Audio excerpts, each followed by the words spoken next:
¿Qué tanta representatividad necesitas? Ajá, Exacto. ¿cómo Sí, resuelves estas cosas?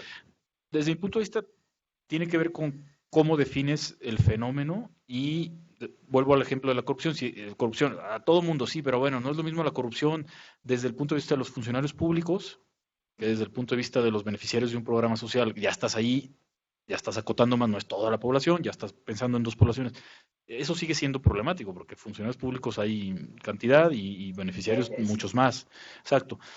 Entonces, sí, efectivamente, esta tradición no te orienta directamente sobre el tamaño de la muestra, ¿no? Que tal vez es una de tus preguntas de fondo en tu planteamiento. O sea, no te orienta tanto. Los otros sí te más o menos orientaban, pero acá no. Acá dependerá tú de cómo estás haciendo el encuadre de tu objeto de estudio y, y sí, de la delimitación espacio-temporal que le quieras dar al fenómeno, ¿no?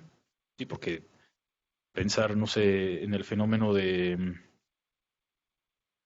no sé, denme un ejemplo de un fenómeno que no haya dicho yo aquí y que les La suene. pobreza. La pobreza, bueno, la pobreza, sí, puede ser exacto. Suicidio. Voy a quedarme con la pobreza porque sí da para un buen ejemplo de cómo, o sea, la pobreza puede ser un asunto más crónico o puede ser un asunto más emergente, ¿no? Dependiendo de, pues, ¿no? De los nuevos pobres, ¿no? Que se han creado a partir de ciertas políticas o de los pobres que tradicionalmente han sido pobres toda la vida.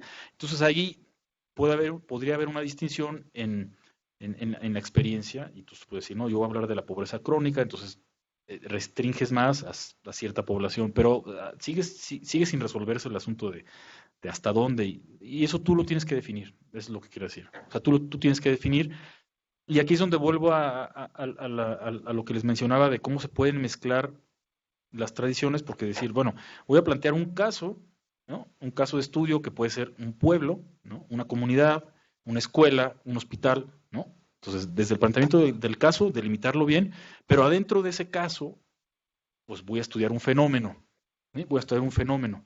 ¿Sí? Y entonces el fenómeno se enmarca en un caso que puede ser vuelvo al suicidio que tú comentas, cómo se vive la experiencia de intentos de suicidio, ¿no? Porque el que se suicidó, pues es difícil que recuperes, pero sí el intento de suicidio o lo que está alrededor del suicidio, pues sí lo puedes plantear el caso de un hospital, que no es lo mismo un hospital público que un hospital privado, no es lo mismo un hospital urbano que rural, no es lo mismo un hospital grande que pequeño, es decir, sí podría haber como esta delimitación tipo estudio de caso, pero adentro estudiar un fenómeno específico.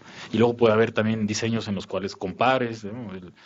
Lo que pasa es que la perspectiva fenomenológica también es muy exhaustiva en campo, entonces tampoco puedes andar haciendo muchos estudios y luego compararlos porque no te da la vida, ¿no? Normalmente son estudios Es muy largos, ¿no? En tiempo, ¿no?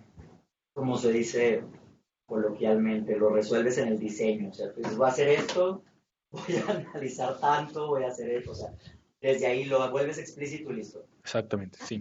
Sí, hay algunas tradiciones que son más, digamos, que le hablan más directamente al diseño, esta no tanto. Es decir, es más flexible, con sus pros y sus contras, ¿no? El pro es que, pues, que da para muchos diseños y la contra es que, pues, en fin, tienes que cuidar esa parte, ¿no? Y sí, bueno, en fin, no coman ansias. Vendrán las clases de diseño y ahí es donde a lo mejor pueden hacer como clic entre este tipo de planteamientos y luego ya como en la práctica tomas decisiones de diseño, ¿no? Pero sí, sí, eso no es un asunto fácil pues, de responder, ¿no? Ojalá hubiera, pues, no sé, fuera más cerrado, pero no, también perderíamos mucha potencialidad de los estudios cualitativos, ¿no? Si te dijeran eso, fenomenología, solamente 20 sujetos, no, pues no, no, sería absurdo, no, sería absurdo. ¿Algún otro comentario más sobre? Bueno, entonces vamos a pasar a la última de las tradiciones, que es la etnografía. Sí, hay una Hay pregunta. uno más. Sí. Tania Aguilar. El énfasis no se encuentra en el sistema social ni en las interrelaciones funcionales, sino en la interpretación de los significados. Es pregunta. Es decir, el fenómeno como un cúmulo de significados. Sí, finalmente, bueno, es que en realidad el asunto de los significados, eso vale para todas las tradiciones, es algo propio de la tradición cualitativa en general, del paradigma cualitativo, o sea, de lo que se trata es de hacer interpretación de los significados de la gente de diferentes cosas. Lo que pasa es que cada una de las tradiciones que hemos visto, pues le pone énfasis distintos. En este caso, la interpretación que se hace sobre un fenómeno, lo cual no significa que la gente que vive un fenómeno pues no tenga otros significados alrededor o otros asuntos que le pasen en su vida, pero que no se van a incorporar en esta parte de la investigación si utilizamos la perspectiva fenomenológica. O sea, nos vamos a enfocar más en el fenómeno y efectivamente en la interpretación del fenómeno y de los significados que están detrás de esa subjetividad, digamos, ¿no? Claro que sí, se trata de la interpretación, esa es la clave. Eh, Muy bien. Entonces pasamos a la etnografía. La etnografía, no sé si ya les suene el concepto, si lo han escuchado en otros contextos. En los antropólogos, claro, cuando, no sé, a lo mejor Pero bueno, no. los que hemos estudiado cosas sociales, pues nos suena etnografía, antropología, es Y efectivamente, la etnografía es una de las herramientas metodológicas, pues digamos, básicas del antropólogo. Pero como tal, además de una metodología, bueno, es una tradición como tal, ¿no? Que es más allá de una metodología, ¿sí? De lo que se trata en la etnografía es de, por un lado, describir, pero por otro lado también interpretar, es decir, no se queda nada más en la descripción, ¿sí? Esta es la palabra clave, patrones compartidos de comportamiento, creencias y lenguajes, que algunos planteamientos teóricos podrían llamarle a esto cultura. El término cultura ya sabemos que es muy equívoco, ¿no? Y entonces es problemático, sí, me gusta esa palabra también. Pero bueno, hay una acepción de cultura que sí cabe dentro de esto que les estoy planteando, que es estos patrones compartidos de comportamientos, creencias y lenguaje, que en algunos momentos o en algunas ocasiones serán patrones que se integren, ¿no? Que el comportamiento, la creencia y el lenguaje estén integrados digamos, en un solo cúmulo de asuntos visibles, pero algunas veces no, algunas veces el comportamiento va por un lado, la creencia va por otro lado y el lenguaje va por otro lado. Es decir, cultura no necesariamente es la integración de estos tres componentes, sino puede ser integrado, puede ser distinto, ¿no? Pero cabe en este planteamiento ambas dimensiones, las tres dimensiones, quiero decir. Aquí el foco de análisis más que individual es grupal, ¿no? Entonces por eso, por aquello del patrón compartido, entonces nos va a interesar pues, el grupo, ¿no? El grupo. Y el grupo implica que las personas que formen parte de una investigación etnográfica, pues te cerciores de que efectivamente tengan una interacción, digamos, comprobada, ¿sí? Y por un periodo relativamente largo de tiempo. Es decir, tú no puedes hacer etnografía con un grupo de estudiantes en la primera semana de clases, ¿no? Ahí no sería válido hacer etnografía, pues más así es un grupo de personas, interactúan sí, pero no se ha construido nada en una semana, ¿no? No se ha construido nada en una semana, ¿no? ¿Cuándo sí se puede? Bueno, pues a mí habría que ver de qué estamos hablando, ¿no? Cuál es el objeto de estudio específico, pero definitivamente en la primera semana no. ¿Sí? Y definitivamente en la última semana del año escolar, de un año largo, no pensando en primario, secundario, prepa, definitivamente ahí yo diría sí se puede hacer etnografía, ¿no? Con un grupo que ya ha vivido por lo menos un año en el mismo espacio, en el mismo tiempo, compartiendo actividades. ¿Por qué? Porque se han generado necesariamente patrones compartidos. ¿Sí? No hay manera que no se hayan generado esos patrones compartidos. Impuestos o espontáneos o como sea, pero existen. No sé si han visto o han leído, o las dos cosas, El Señor de las Moscas, ¿no? Si no, se los recomiendo ampliamente, ¿sí?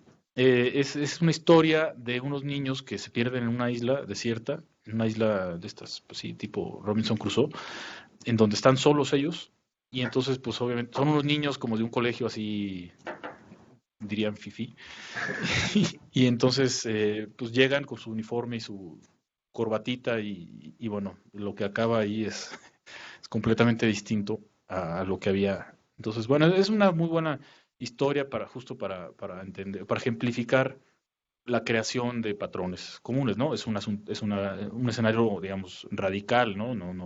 Eso no sucede todos los días pero sí suceden ese tipo de cosas en la vida cotidiana, ¿no? Y en la vida grupal, en la vida social, sí suceden esas cosas, insisto, no con esa estridencia de pues, te pierdes, o como Lost, o como ese tipo de historias, ¿no? Pero, pero ayuda mucho a entender. Entonces, ese es el tipo de cosas que analiza la etnografía, la construcción de esos patrones globales, de patrones compartidos, quiero decir. Sí, ¿Podría eso equipararse o ser análogo a como propiedades emergentes de la interacción? O sea, como cosas que surgen espontáneamente, o sea, no deliberadamente, o sea, no a priori, pues, sino cosas que surgen de es una de las, estas, ¿cómo dijiste? Interacciones espontáneas, ¿cómo? ¿No? Emergentes. como Sí, esa es una, digamos, es una de las dimensiones más interesantes de la etnografía, pero esto implicaría que estás hablando de un grupo que tiene un origen que se puede rastrear en el tiempo. Pero cuando hablamos de comunidades, ¿no? Comunidades indígenas, por ejemplo, ¿no? O pueblos pequeños, por ejemplo, incluso en escuelas, ¿no? Donde hay profesores que tienen 30, 40 años de profesores y donde dices tú, a ver, ¿dónde? Él aprendió de los que venían atrás, o sea, es difícil muchas veces rastrear como el origen. Ese componente no es tan relevante. Ahí más bien estarías hablando de los patrones compartidos, pero los consolidados, ¿sí? Y no, es que tú pusiste el ejemplo como de las cuestiones emergentes. Eso yo lo pensaría en grupos de reciente creación, sí, digamos. pensando Pensando en en este ejemplo del Señor de las Moscas. eso, exactamente. En ese ejemplo sí pensaría yo que lo interesante son los patrones emergentes, pero en el otro caso extremo son los patrones consolidados. Claro. Y en todo caso, lo que podrías analizar es cómo los nuevos miembros incorporan esos patrones consolidados. Entonces, digamos que sería una mezcla entre el planteamiento que tú haces y este que yo estoy diciendo. Entonces, sí, efectivamente sí sería muy interesante ver estos patrones emergentes. ¿Cómo se construyen? Bueno, ¿cuáles son? En primer lugar, identificarlos. Porque muchas veces la etnografía lo que te ayuda es a eso, a hacer visible esos patrones, esas reglas no escritas que existen en cualquier grupo humano, ¿no? ¿Por qué hacemos las cosas? Pues no sé, pues así se hacen las cosas. Bueno, pues la etnografía te va a ayudar a descubrir por qué se hacen, ¿sí? ¿Cuáles son las consecuencias de hacerlo así? ¿Por qué no se hace de otra manera? ¿Cuáles son las posibilidades de cambio? En fin, sí da para mucho, la etnografía da para mucho. Como ejemplos digamos, de objetos de estudio, estaría, no de objetos de estudio, sino más bien de muestras, entre comillas, muestras.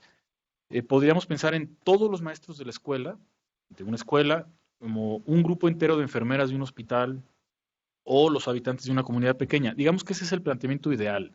Digamos, la totalidad, o sea, incluir, aunque en la práctica tú no puedes, o sea, no entrevistes a todos los maestros o no observes a todas las enfermeras, pero que como objeto de estudio sí digas, estoy estudiando a los maestros de esta escuela. ¿Sí? Podría caber también que digas, bueno, voy a analizar un grupito de maestros de una escuela, pero en realidad estarías perdiendo mucha de la riqueza de la etnografía. La etnografía de lo que te interesa es ver los patrones compartidos en un grupo amplio, no nada más en grupos pequeños. Pero bueno, este es como el planteamiento así básico, ¿no? Luego se pueden tomar decisiones y siempre que se estén justificadas, pues se pueden hacer. Y luego, interesante aquí, parecido a lo que hablábamos de la narrativa, la etnografía puede ser al mismo tiempo el proceso y el resultado. ¿Sí? Entonces, puede que al final tengas una etnografía, es decir, que tengas un informe que digas, esta es la etnografía de tal grupo, o bien que tú hables de la etnografía como el proceso mediante el cual se produjo ese informe, ¿no? Entonces, por eso aquí pongo lo de, escucharán la frase de estoy haciendo etnografía o produje una etnografía, hice una etnografía, ¿no? Entonces puede ser tanto el producto como el proceso. O ambas cosas, ¿no? O sea, no es una cosa o la otra, o sea, puede ser ambas cosas, simplemente es un énfasis analítico en lo que significa esta actividad. Sí, el método privilegiado, evidentemente, es la observación, y particularmente la observación participante. Este es como el método privilegiado. Tiene muchas implicaciones prácticas, desde luego, ¿no? Si tú o sea, tú para ir a observar un grupo y tú hacerte miembro de ese grupo, pues bueno, en fin, tendrías que tener las características de ese grupo, ¿no?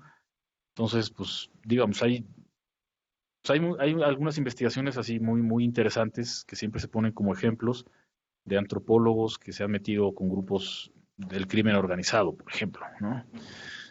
Entonces dices, jole, en fin, tiene implicaciones éticas interesantes que las van a ver el jueves con la doctora Ivania, pero por ejemplo ahí, ¿no? O sea, observación participante en fin, y luego está el asunto, ven, siempre está el asunto de cuando tú, digamos, te incorporas en un grupo al que no perteneces naturalmente, bueno, pues estás haciéndole algo a ese grupo se está modificando con tu presencia, sea participante o no participante, entonces digamos que ahí hay una cosa que se tiene que asumir, ¿no? Exacto, ¿cómo? Sesgo de Ah, Hawthorne. sesgo de Hawthorne, exactamente, sí, que se aplica en muchos ámbitos, ¿no? Y en este caso es muy evidente. También van a ver con la doctora Ana Razo un módulo de observación. Seguramente les va a hablar de observación en aula, que es lo que ella ha trabajado. Y ahí hay un proyecto en el que yo participé junto con ella, en el que se grabaron maestros, se videograbaron, ¿sí? Y que dices tú, bueno, pues nada más, o sea, no hay una persona adentro, o sea, es nada más la pura cámara. Bueno, pues el solo hecho que haya una cámara y que tú seas consciente que hay una cámara, ya te modifica en fin. Entonces, no es tan fácil como decir, me voy a involucrar en un grupo y voy a hacer etnografía con el grupo. En fin, los antropólogos justo por eso son expertos en esta materia, ¿no? Porque ellos, o sea, pues la imagen clásica del antropólogo, espero no ofender a nadie, es irte a la plaza del pueblo con tu morral y tu libretita y pues, anotar todo lo que ves al principio, pero luego pues entonces le hablas a la señora de la tienda y poco a poco te vas involucrando en la comunidad hasta que eres parte de ella, ¿no?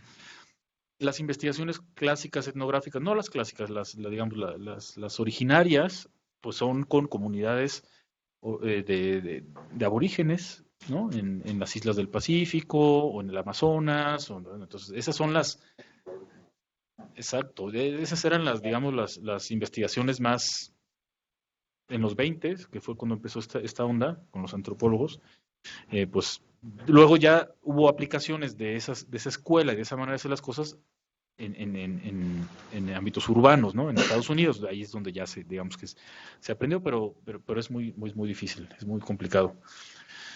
De hecho, a paréntesis, uno de estos investigadores, pues parece que tenía prácticas un poco, pues poco convencionales, ¿no? Con adolescentes de esas comunidades aborígenes, ¿no? Entonces, justo ahora hay todo un debate, así como el Me Too, ¿no? Pero un Me Too académico, en el cual dices, híjole, pues, o sea, los resultados de este investigador que son como clásicos, fundantes de la disciplina, pues se obtuvieron con métodos, en fin, eran otros, en fin, no quiero meterme a ese rollo, pero cierro el paréntesis. Bueno, lo vuelvo a abrir porque es que esto lo leí en un reportaje sobre algunos pintores que, en fin, que también tenían prácticas así poco, no sé, poco bien vistas actualmente y que entonces se ponían en cuestionamiento pues la validez de su obra o no, ¿no? En fin, entonces había un movimiento en museos en donde, además de la ficha técnica de la pintura, pues había gente que ponía como la ficha, como la biografía de, pues sí, fulanito, muy bonito tu pintura, pero eras un violador, no sé, así directamente, ¿no? Entonces, y justo metían esa reflexión junto con esta que les estoy planteando de algunos antropólogos, no todos ni mucho menos, pero algunos antropólogos que, en fin, este es como un ejemplo muy dramático pues de involucramiento del participante en una investigación, ¿no? Pero en fin, entonces hay maneras y maneras de hacer las cosas, pero digamos la esencia de la observación etnográfica pues esa permanece como potente para entender cosas y para entender dinámicas de grupo, ¿sí? Bueno, entonces digamos el planteamiento del flujo de actividades para hacer etnografía pues es un poco evidente, ¿no? Pero pues aquí lo pongo. Pues tenemos una pregunta de investigación, aquí sí podemos tener una teoría de fondo, es decir, vamos a confirmar que tal teoría es válida para algún grupo, ¿sí? Aquí, en los ejemplos que les mandé, no sé si recuerdan, había en la de la vacuna del papiloma, ¿no? O sea, había una teoría ahí que se quería probar, ¿no? Esta teoría ahora se me va el término que utilizaban de la teoría, pero tiene que ver con el comportamiento, ¿no? Entonces era ver si esa teoría aplicaba o no. Entonces, esa teoría sí se puede plantear desde el inicio. Bueno, luego se hace el trabajo de campo, que aquí lo pongo en un solo cuadrito, pero que digamos es la parte digamos más fuerte del trabajo etnográfico, es justo este involucramiento con la gente, en las comunidades, en los grupos, en fin. Luego se hace un análisis e interpretación de datos, pero desde dos perspectivas. Una es la perspectiva de los participantes y otra es la perspectiva del investigador. Esta es una de las escuelas que sí reconoce como, o que distingue claramente las dos visiones, porque tú, al estar tan involucrado en el grupo, pues tú, o sea, desarrollas una cierta visión de ese grupo. Y esa visión del grupo aquí, digamos, desde un punto de vista más técnico, cuando vean las referencias cualitativas, van a encontrar estos dos conceptos, el EMIC y el ETIC. No sé si la doctora Jacobo se los dijo, Mónica, ¿no?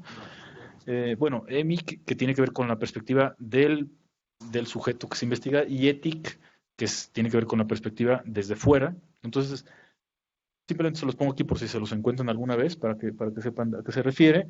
Y estas dos perspectivas se integran para hacer la descripción del grupo, ¿sí? Entonces, en esta escuela sí es muy clara la voz del investigador que se elabora a través de sus diarios de campo, por ejemplo. Esa es la herramienta fundamental de la observación, el diario, el famoso de la bitácora, el diario de campo, que tiene unas características técnicas de aplicación muy rigurosas. Entre ellas, por ejemplo, que recomiendan que si tú vas al campo y hiciste observación, que no pasen más de 24 horas para que puedas registrarlo, pero tiene que ser una cosa así muy rigurosa, casi como tomarse una medicina, porque si no se pierde validez, digamos, el registro, porque evidentemente se nos olvidan las cosas. Pero bueno, hay un desarrollo técnico muy grande en etnografía que se traducen en cosas tan específicas como esta que les digo. Entonces, la descripción del grupo te lleva pues, finalmente a esta interpretación integral de la cultura del grupo. Ahora, a lo mejor no he sido tan específico en qué de la cultura se investiga. Bueno, pues esto sale de la pregunta de investigación, es decir, no se trata de investigar todo el grupo y todo lo que le pasa al grupo, no, o sea, tú vas a responderte una pregunta con un objeto de estudio específico, ¿no? Y con unas preguntas de investigación, una teoría de fondo. No es todo el grupo, es simplemente quería aclarar eso, ¿no? Entonces, la cultura, pero en torno a la pregunta de investigación, no es toda la cultura grupal, ¿no? Porque si no, pues estaríamos hablando de una pretensión demasiado ambiciosa, ¿no? Porque, en fin, digo, sí hay estudios así que abarcan la cultura y no sé qué, pero en realidad son, desde mi punto de vista, más ensayísticos que rigurosos en términos de investigación, ¿no? Pues normalmente hay un objeto de estudio claro. Bueno, también esta escuela admite acercamientos teóricos plurales, ¿no? Pues puedes tener diferentes disciplinas y dentro de las disciplinas diferentes escuelas que pueden ayudarte a hacer la investigación, siempre dentro de la etnografía. Te permite detectar estos patrones, ¿sí? Que algunos autores le llaman rituales, ¿no? Rituales, pensemos no solamente en la parte religiosa, pero normalmente se utiliza la referencia religiosa porque ayuda como para entender como las prácticas que son como habituales y que son repetitivas, ¿no? Y que además responden a una cierta racionalidad de por qué se hacen, en fin, a eso se refiere con la parte ritual. Este comportamiento habitual, ¿no? Comportamiento repetitivo y las regularidades que podemos encontrar en los grupos, digamos que son tres conceptos o tres términos que hablan de lo mismo, ¿no? De los patrones y que se manifiestan en diferentes, digamos, productos culturales, que uno dice es el lenguaje, pero puede haber tus indicios materiales como las mismas prácticas, o incluso, bueno, si los antropólogos más puros pues pueden observar eh, la producción de la comunidad, ¿no? Específicamente, ¿no? O algunos objetos simbólicos, ¿no? En fin, que hacen que la comunidad funcione. Eso es lo importante. O sea, no es nada más estudiar como qué hace la gente, sino lo importante es entender por qué funciona la comunidad, o sea, qué es lo que la sostiene en función de esas prácticas compartidas, ¿no? Entonces, podríamos pensar también en otras palabras que se trata de patrones de organización social, es decir, cómo se organiza este grupo, bueno, pues hay que entenderlo y hay que describirlo. Bueno, una pregunta que me parece muy interesante que propone Walcott tiene que ver con, para que este grupo funcione, ¿sí? Para que el sistema de este grupo funcione, ¿no? Sistema entendido de manera amplia, pues. ¿Qué tienen que saber hacer y qué tienen que hacer, qué tienen que saber y qué tienen que hacer las personas de ese grupo para que ese sistema funcione? Es decir, si quitamos estos saberes o estas actividades, ese grupo no funcionaría tal como lo estamos viendo, ¿no? Entonces es otra manera de abordarlo, ¿no? Hay un sistema, hay una organización social y la etnografía te ayuda a entender qué es lo que hace que ese sistema funcione, ¿no? En términos de lo que hace la gente o en términos de lo que sabe la gente, ¿no? Y ese saber, pues, insisto, algunas veces se traduce en acciones, algunas veces no se traduce en acciones, pero muchas veces el saber, pues sí, es el que sostiene que las cosas pasen o no pasen, ¿no? En fin, esa pregunta me parece interesante como para sintetizar el planteamiento de la etnografía y, y esto yo creo que sí tiene aplicaciones o podría tener aplicaciones, tal vez no directas y tal vez no con la rigurosidad de la etnografía, ¿no? Con el tiempo que implica, etcétera, pero sí podría tener aplicaciones en evaluación de programas, ¿sí?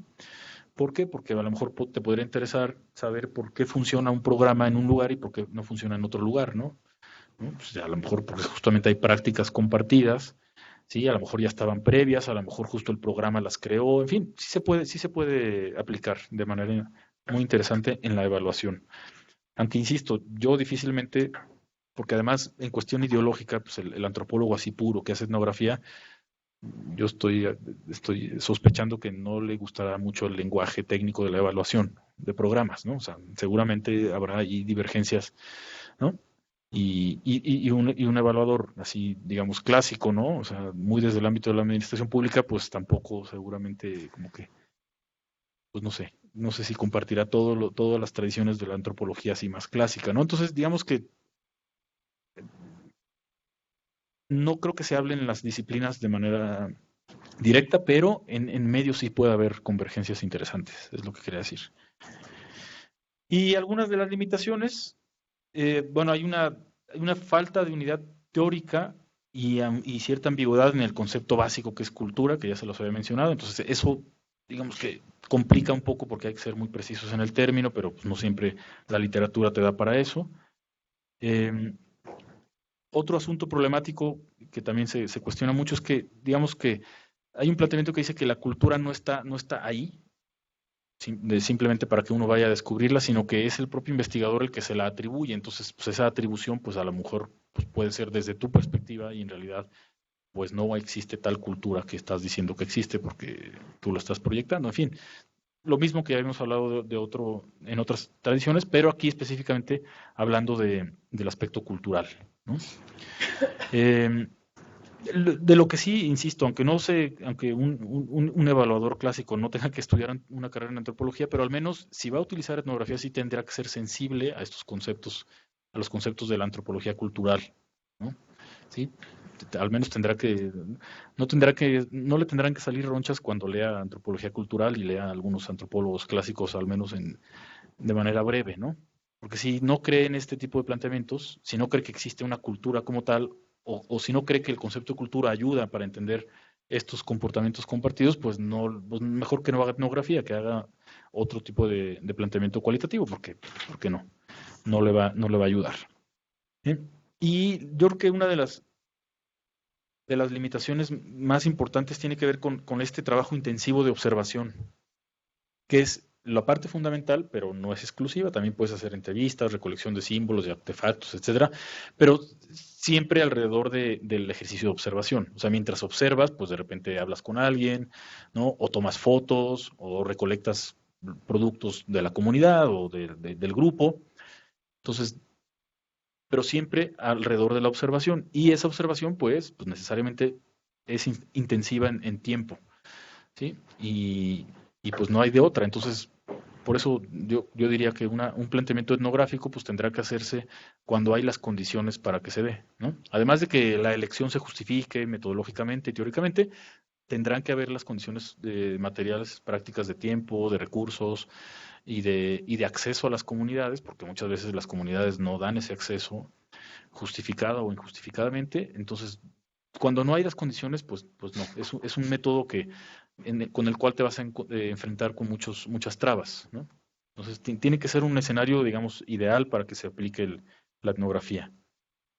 También, bueno, en la parte descriptiva no es, digamos, indispensable, pero sí es una tradición que se utilicen también estilos literarios para describir resultados. Entonces, y ahí, si cojeas de esa parte, pues entonces también te va a costar trabajo hacer la descripción eh, desde el punto de vista más técnico de la etnografía. Entonces, simplemente hay que tomarlo en cuenta. Y nuevamente el asunto de la distancia con los participantes.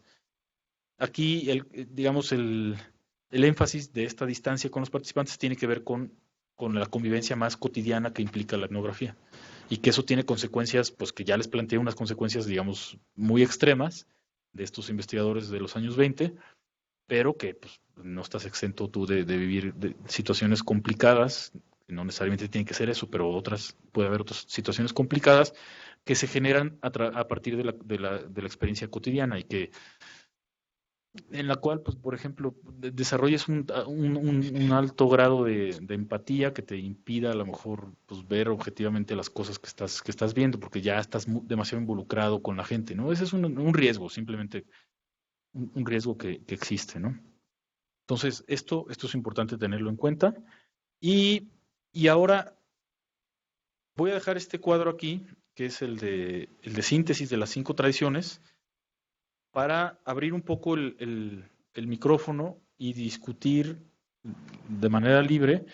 En los ejemplos que yo les planteé, los recupero aquí de manera sintética, que uno fue sobre vacunas del virus del papiloma humano, otro fue sobre terapias líricas con adolescentes en situación de reclusión, otro de un programa de rehabilitación, este era una tesis de maestría, otro, estos dos últimos estudios de impacto, evaluaciones de impacto de métodos mixtos, también las quise incorporar justo para ver el contraste entre lo cuanti y lo quali, uno sobre unos programas agrícolas en África y otro sobre reforma educativa en Nicaragua. Los menciono simplemente para que los tengamos otra vez en la mente por si no los teníamos presentes. Y libremente, ¿no? De lo que alcanzaron a leer, yo sé que se los mandé ayer, a lo mejor fue poco tiempo para que los leyeran, pero si hubiera algún comentario a la luz de lo que les expuse y de esta revisión de las tradiciones, que les haya hecho clic, que digan, mira, tal evaluación me suena a esta tradición o no sé. Esto, o bien en general preguntas sobre las evaluaciones que les mandé y desde la perspectiva cualitativa, si hubiera alguna cosa que quisiéramos comentar. Y más adelante te doy la posibilidad de que proyectes lo que está escrito, ¿no? Pues primero una primera ronda, así de viva voz, y luego vemos la parte, porque hay algunos de ustedes que han escrito en el foro del curso algunas preguntas, entonces las vamos a recuperar en un segundo momento. Entonces ahora libremente si hubiera algún comentario sobre estos ejemplos que les envié.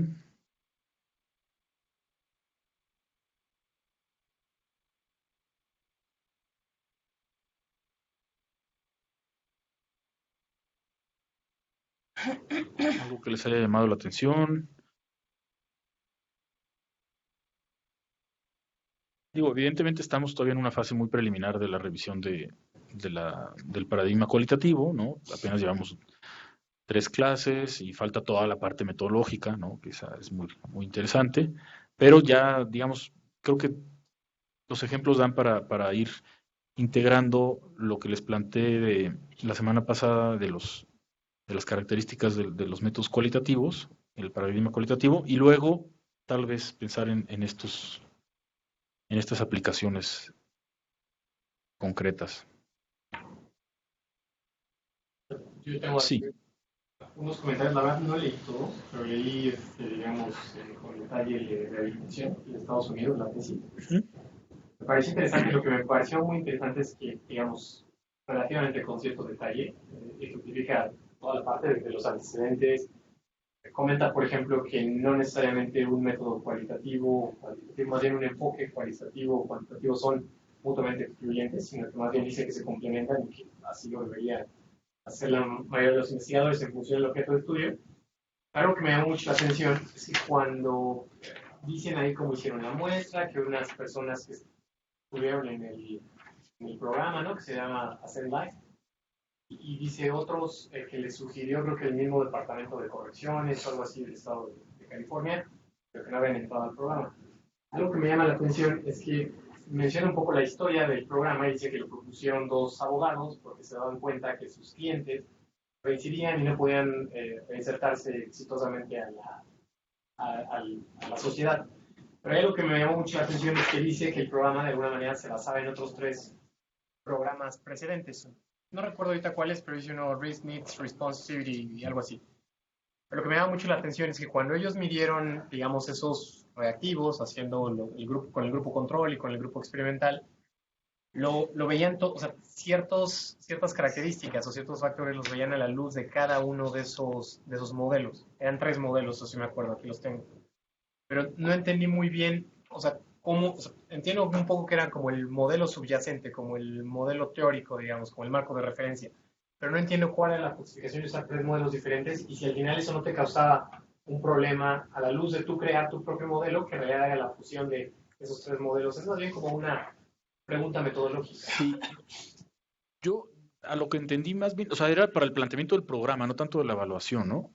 O sea, el programa como tal surgió a raíz de la integración de estos 3 programas. Exactamente, pero así también lo evaluaban. Claro, porque seguramente tenían que como desprender lo específico de cada programa, ¿sí? Justo para como tratamiento y control. Pero no sé, a ver, alguien más que quisiera comentar sobre esto, que tu nombre no recuerdo, ¿no tienes? Roberto, de los que están aquí o de los que están conectados. ¿Es sobre la lectura cuál? Sobre Se llama Ascend Life Skills. la que es una tesis de maestría. Exacto. Está buena. Es muy clara esa tesis, ¿no? Pum, pum, pum. Sí. No. Al grano. Al grano, exacto. Es por eso la escogí, porque era justo una evaluación, pero en un ámbito, digamos, cuidado, ¿no? De un programa educativo, ¿no? Entonces, me pareció como ejemplo muy bueno. Aquí, perdona más rápido, dice, basado en estos objetivos, dice los grupos de comparación de los participantes, las respuestas de los participantes fueron examinadas con detalle y codificadas de acuerdo, y habla de los tres digamos, modelos. Dice del modelo de responsividad de necesidades de riesgo, de la teoría del estilo de vida criminal y de la teoría de reestructuración cognitiva. Entonces, eso es lo que me llama un poco cómo lo... tú puedes al final justamente, pero ¿cómo haces que encuadre? Ese es un muy buen ejemplo de la triangulación teórica que les hablaba la vez pasada. O sea, observa lo mismo, pero desde la perspectiva de 3 diferentes programas que se habían implementado previamente, ¿no? Entonces sí, es una muy buena triangulación. No sé si quieres decir, Michelle.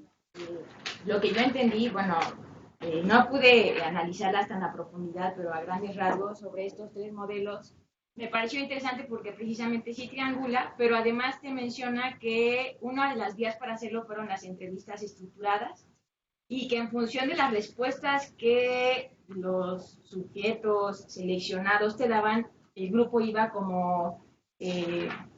bueno, había un código, pero también iba como determinando esa respuesta a qué modelo correspondía. Entonces, bueno, esto es interesante porque sí hace una triangulación, pero también observaba algunos patrones o algunas respuestas que iban en línea con un determinado modelo teórico, ¿no? Exactamente. Entonces, que aquí sería, digamos, el contraejemplo de la teoría fundamentada en datos, ¿no? Por ejemplo, en la teoría fundamentada en datos tendrían que haber leído las entrevistas en blanco y entonces ir construyendo la teoría a partir, bueno, incluso los códigos a partir de lo que se lee en las entrevistas. De hecho, la tradición de la teoría fundamentada en datos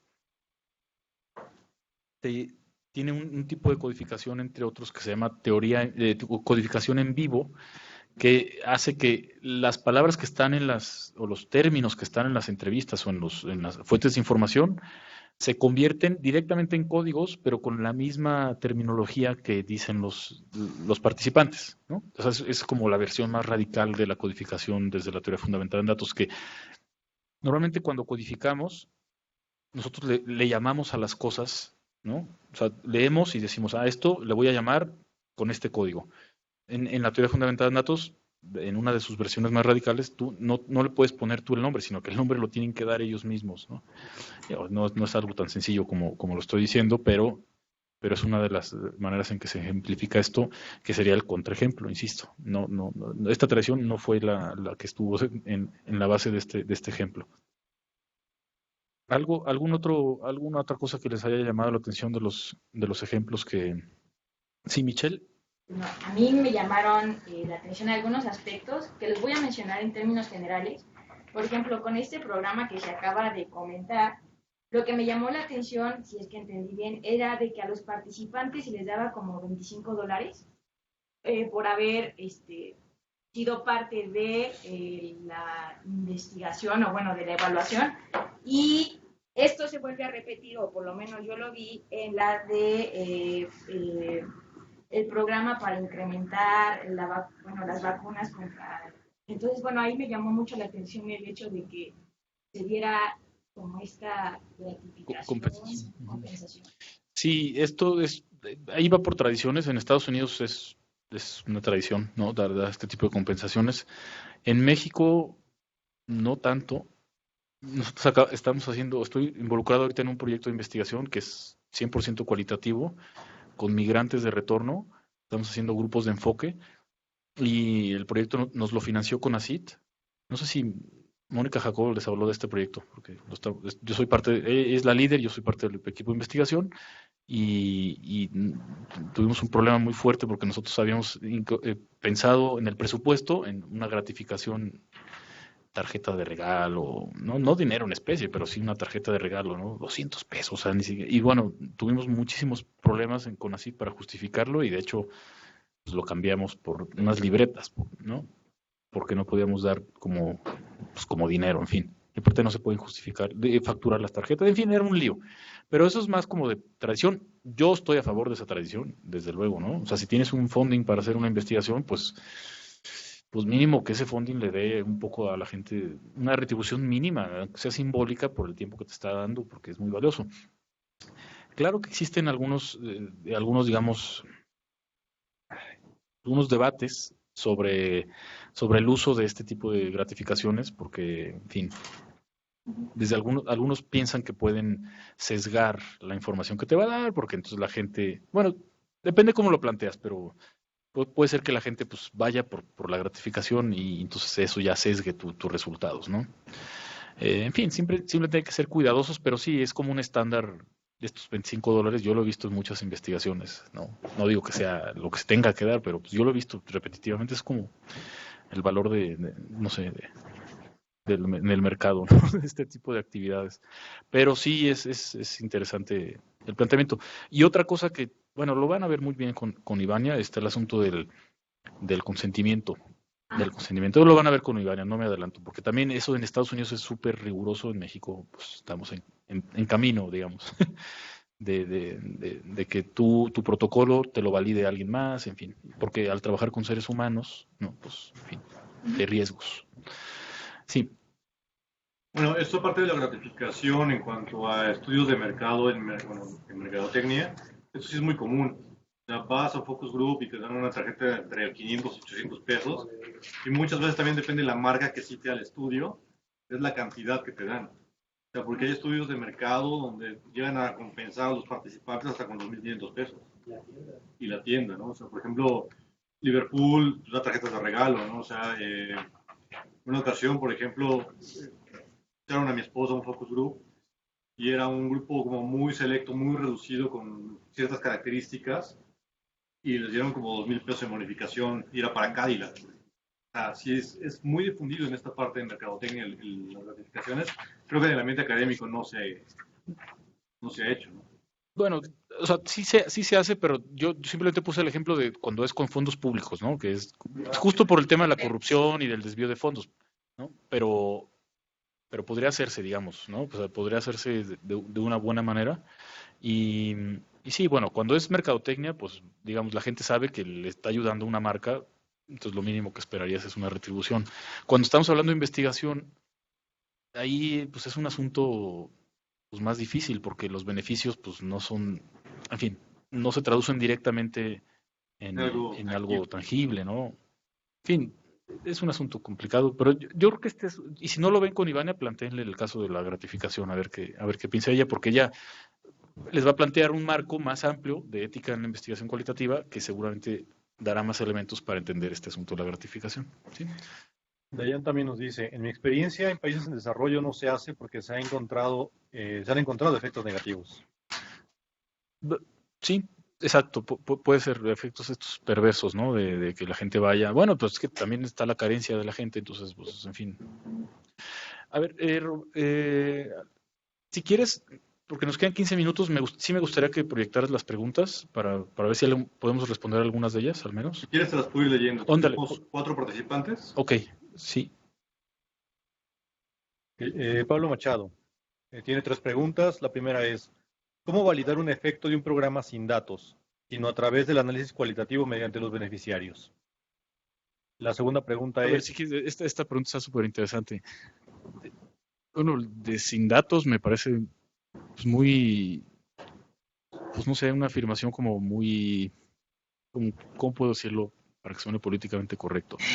Pues un poco radical, ¿no? Porque no es que no haya datos, claro que hay datos. O sea, lo que tú construyes en la investigación cualitativa y en la evaluación son datos. Lo que pasa es que los datos son de una naturaleza distinta de la tradicional que vemos en los datos cualitativos, pero claro que son datos y de hecho lo que decimos en la investigación cualitativa es que el dato no existe, sino que tú lo construyes, ¿no? O sea, el dato se tiene que construir a partir de las diferentes metodologías que hemos visto y en función de las diferentes tradiciones, como sea, pero al final lo que se produce son datos. Entonces, desde luego no son datos equiparables directamente a los datos clásicos de la evaluación de impacto, pero sí son datos, ¿no? Y por supuesto que no, ahora hay de datos a datos, ¿no? O sea, hay investigaciones cualitativas que producen, entre comillas, datos que pues, son pues, de muy mala calidad y entonces pues ahí yo diría, pues sí, pues cómo te atreves a afirmar tal cosa cuando me estás presentando este análisis, ¿no? Pero cuando se hace un buen análisis de datos cualitativos, desde luego que hay datos. Pero no sé, a lo mejor no entendí bien el planteamiento de la pregunta y si hubiera alguna clarificación, pues adelante.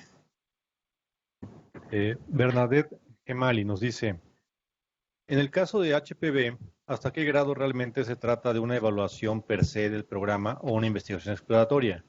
Si bien parece que se evalúa el programa, especialmente las conclusiones, realmente utiliza la evaluación para conocer mejor el fenómeno, entender las barreras que aún existen para las vacunas.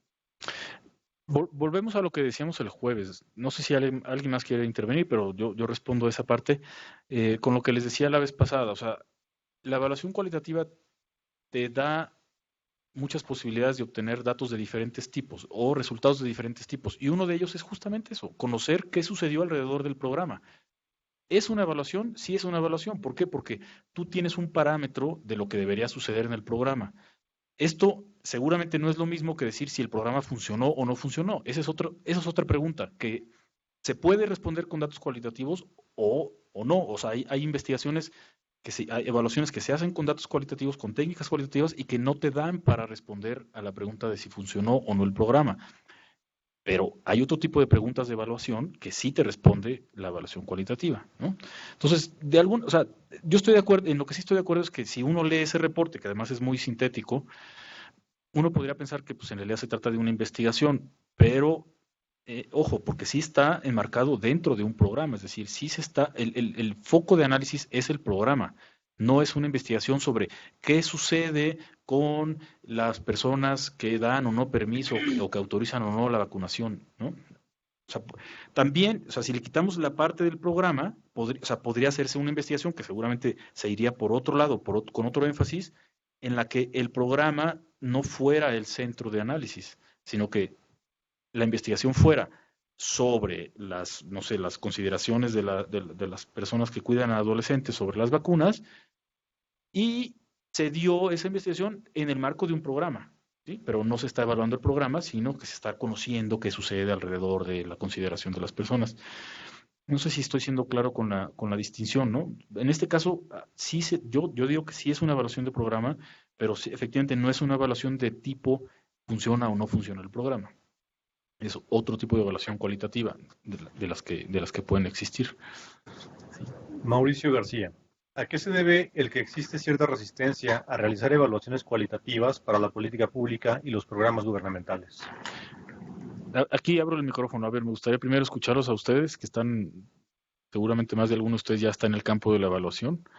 Entonces, ¿a qué se deben las resistencias para utilizar enfoques cualitativos? Sí, ¿verdad? Esa es la pregunta. La resumí mucho, pero esa es la pregunta. Y evaluación en general, ¿no? Bueno, de evaluación en general, pues...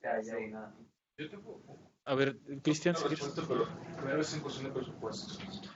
O sea, porque hacer evaluaciones que tengan componentes cualitativos, no doblan o triplican a veces el costo de la evaluación. Pero no es lo mismo tener datos estadísticos que puedes bajar, que es diferente a crearlos, a de repente tener componentes. O sea, cuando tenemos de repente estudios, es cualitativo y si es una cantidad de $1,000,000.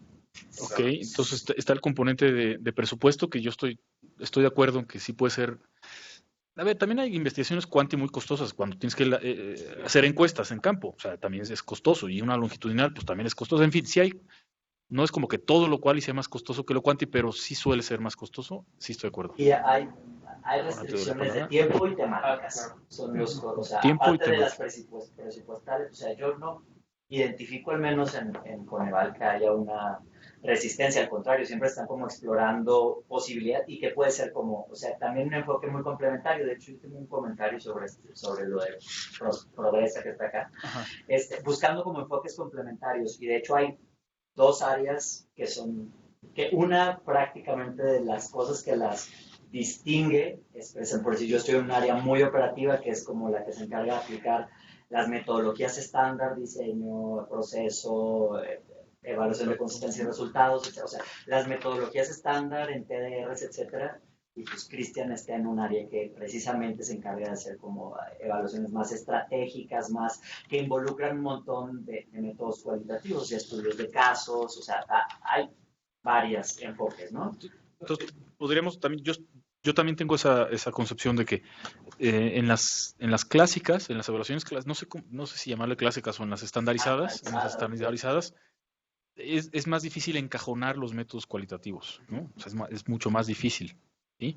En cambio, en estas estratégicas hay como más flexibilidad, y las que se suelen utilizar más pues son las estandarizadas, ¿no? O al menos, digamos que seguramente, al menos en México, no hemos llegado a una estandarización óptima de las evaluaciones cualitativas. O sea, yo la vez Es muy pasada casuístico, es ¿no? O sea, como casuístico. que se ajusta más acá, que generalmente llevan más tiempo, si son más caras, necesitas, o sea, como otro tipo Claro, de y por ejemplo, ya. yo pienso simplemente en estas estandarizadas, la de diseño. Ajá. La de diseño pues, es un cuestionario y te permite escribir un párrafo grande, media página, de narrativa. Y eso, híjole, en una investigación, en una evaluación cualitativa, que te restrinja la narrativa es como pues, decir, pues, esto no es cualitativo, ¿no? Entonces es un contrasentido.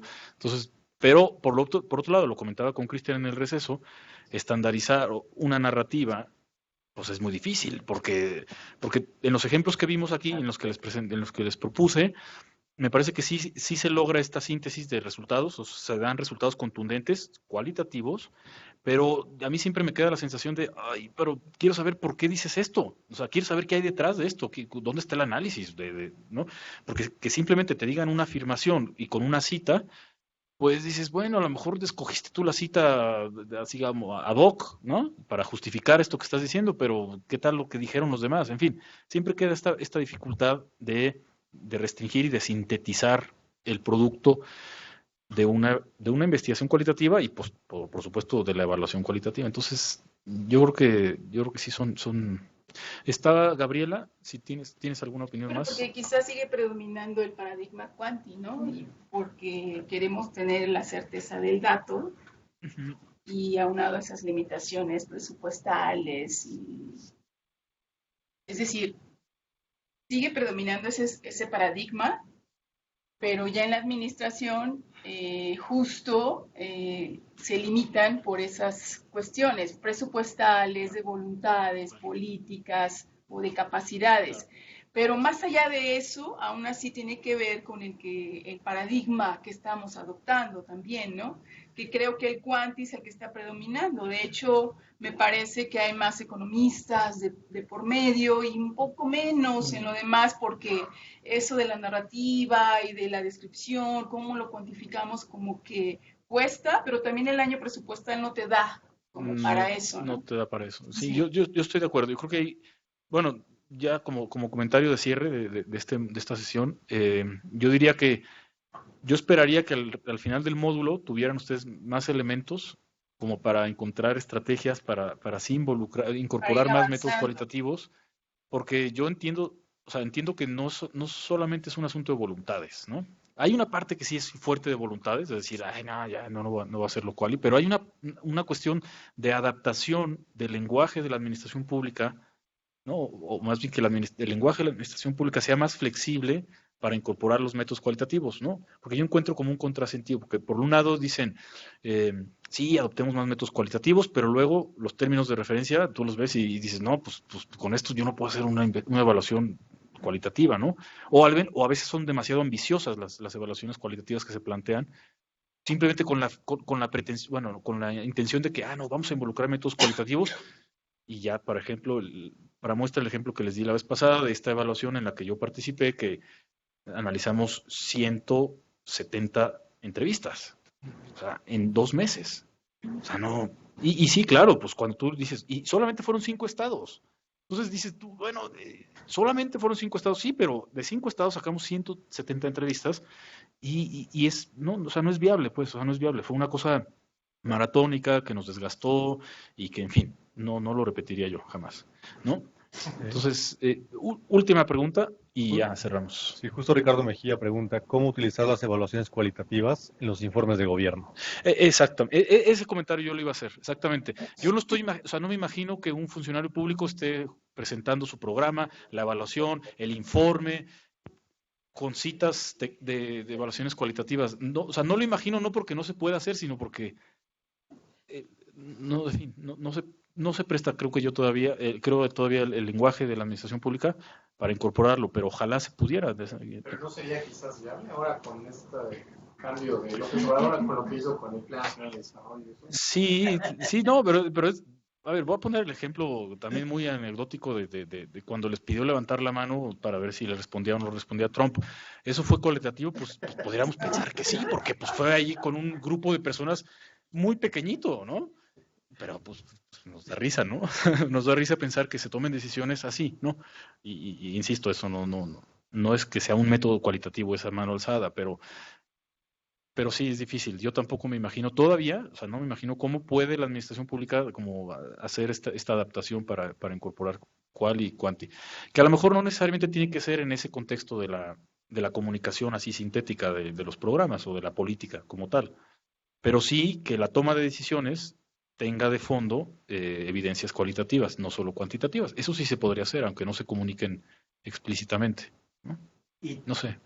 yo pienso también que va a sonar un poco fuerte, pero creo que son palabras adecuadas. Hay ciertos valores todavía dentro de la administración pública que se preponderan sobre otros, principalmente por decir, valor por dinero, es qué puedo yo con mi recurso, o sea, qué me puede generar más valor, y por decir, dentro de ese criterio de valor por dinero, una cosa es algo que puedas estandarizar y te pueda permitir comparar entre cosas. Entonces, siguiendo claro, criterios de eficiencia, etcétera, pues no es una falta de razón o no es una sin razón que se preponderen ciertos métodos sobre otros que te permitan como derivar o justificar incluso más fácilmente el porqué de los recursos cuando dices tú, o sea, bueno, esto me va a dar como una cosa muy rica de una experiencia que es muy padre, que me va a costar tanto, bla, bla, bla, y invertir en esto me va a dar 350 experiencias de cosas que puedo generalizar probablemente, ¿no? Entonces es donde pones el énfasis y es en cosas como muy concretas, ¿no? Sí. Sin embargo, nunca es como o sea, no es privativo del hecho de que lo otro no se pueda hacer o no se le dé un espacio, sino que se seleccionan los temas que sean más adecuados para el tipo de enfoque, que yo creo que incluso aquí lo podemos ver, o sea, tenemos 5 tradiciones, pues no todas aplican para todos los temas. Habrá una que sea más, o sea, que responda mejor a las preguntas que quieres plantear, y a esa es a la que en la que te vas a enfocar, ¿no? Entonces, creo que es como una cuestión, es cuáles son tus preguntas, y habrá preguntas como muy, muy padres, muy ricas, y a lo mejor son preguntas que no se hacen tan seguido, esa es la cuestión. Sí, exacto. Simplemente darles espacio y encontrar la manera de considerarlas. Pero también está el tiempo de la política, y el tiempo de la política muchas veces no es compatible con estos métodos, entonces En fin, entiendo la complicación, pero a mí me da gusto que existe este diplomado y que estén ustedes aquí, porque seguramente es porque hay interés, Claro, sí. que va más allá de su interés personal, ¿no? O sea, es una cosa más colectiva y pues, a ver cómo se resuelve esto, ¿no? Pero bueno, yo les agradezco mucho pues, su participación, su paciencia, su atención. Está ahí mi correo electrónico por si tienen algún comentario que me quieran hacer llegar, algún proyecto que me inviten a trabajar, lo que sea, yo estoy dispuesto, ¿no? De verdad, o asesorías, lo que sea, podemos platicar con mucho gusto.